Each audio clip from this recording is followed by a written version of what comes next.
Could Christianity be the disease and not the cure? Looking for truth, Christians and others look for validations, for preconceptions, and not facts. The few who tried to find truths were often vilified, condemned, or even killed. Contrary to the claims of Christians, the majority of people are good, honest, ethical. They want nothing but peace and harmony for their family and all of humanity. Many people find that hard to believe because of all the evil in the world. Yet they do not realize that employing the evil of others to show the evil of mankind illustrate just how very good they are. A better statement is that there are evil people, but this is no more significant than saying there are rotten apples. If 3 to 4% of the human population is bad, it's about the same as if the orchard has 3 to 4% rotten apples. We'd like to lower that percentage, but we do not condemn the entire orchard. The Bible says that people are all sinners, and those people not wanting to look any further than the Bible have no interest in knowing the truth. They base life on preconceptions and do not have an opinion of their own. Before looking at Christianity, a few words about its foundation.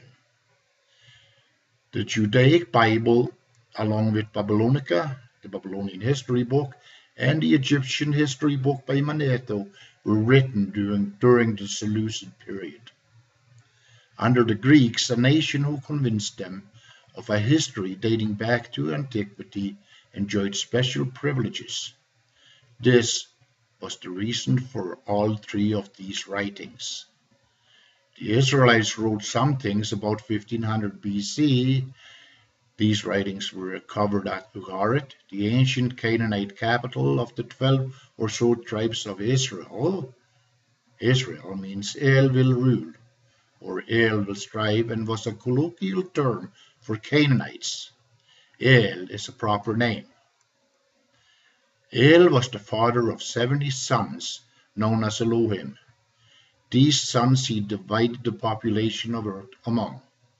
Jehu, represented by the Tetragrammaton, was one of these 70 sons. Similarities to the biblical tales from before the Seleucid period exist. None are exact, none are exclusively Judaic, they're all Canaanite.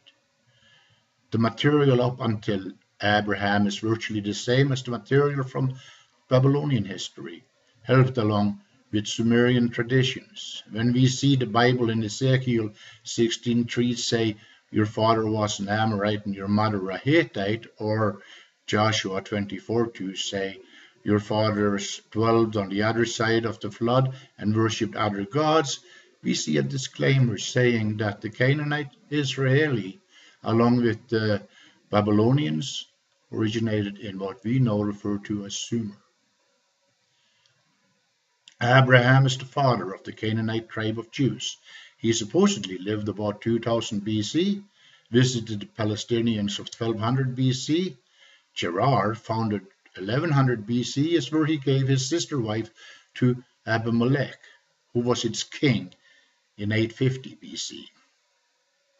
Abraham was quite possibly historical, but to give significance to their story, his legend was doctored.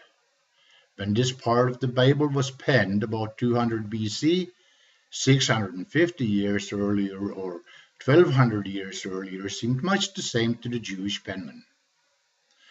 The covenant between Abraham and Yam was much the same as the covenant between the gods of all other tribes of Canaanites and their tribal god, a different son of El. The use of Yam is based on a material from Ugarit. El calls his son Jehu aside and tells him that his name shall from now on be Yam, and that in addition to his people, he will now be the god of the seas. The gods Yam and Mot were the sworn enemies of the god of life and civilization, Baal. There is no credibility at all to the Exodus tale. the son going to Egypt to become an important Egyptian leader was a common theme among Canaanite novellas. The Exodus was evidently a composite tale going from the expulsion of the Hyksos to the cradle tale of Sargon the Great, with many others in between. The burning bush is a symbol of the sun god Ra. I am that I am was an epithet of Ra. The god you can't look at without going blind was also the sun god Ra. Moses was the name of the Egyptian pharaoh expelling the Hyksos from Egypt, and these included Canaanites. The parting of waters was a common Egyptian theme. The sacking of Jericho was by Egyptians. The pyramids were constructed by Egyptians and not slaves, as records uncovered at the site prove. The terrible events reported in Judges did happen, not by the Canaanite tribe of Judah, but by the sea people. The reason why the Jews would employ all these tales of other people to validate their claim for antiquity might seem absurd, but as Professor Redford mentioned, in Egypt, Canaan, and Israel in ancient times, they had very little history of their own to brag about. The Canaanites were ancient. Records indicate they existed as early as 10,000 BC in the Jerusalem area, but unlike the Egyptians, Sumerians, Greeks, Babylonians, and others, they never amounted to very much.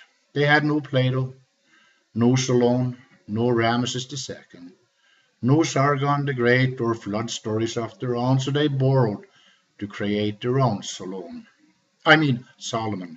David, Daniel, Moses, and creation story. Problems came about with the transmission. It's like the allegory of a young couple coming of age, having the significant altered made a repressive tale for women. A great many of the ancient tales changed its significance and became employed to intimidate and suppress instead of enlighten. There are no records of the New Testament identical to the Bible from prior to Constantine. Christians did much the same type of borrowing as the Canaanite Jews, as indicated by the Nag Hammadi manuscripts. The monks at the monastery of St. Pachomius in Egypt buried in jars the valuable material they considered to be the message of Christianity instead of destroying it as ordered by the new church authority in the 4th century. Suggesting that St. Irenaeus of the 3rd century or Hippolytus of Rome were the enlightened messengers of Christianity could be made, as long as the person making such claim did not read or study their nonsensical writings. The greatest irony of it all could well be Islam. The Muslims correctly claimed the material of Judah was altered. The religious practices of the people of Mecca up until Muhammad was most assuredly about the same as that of the Judaic Canaanites. The truth is, we're not evil. The truth is that, like the apples of the orchard, a rotten philosophy has prevented humanity from being who and what we are. Christianity may well be one of the rotten apples destroying the crop called mankind. Thank you.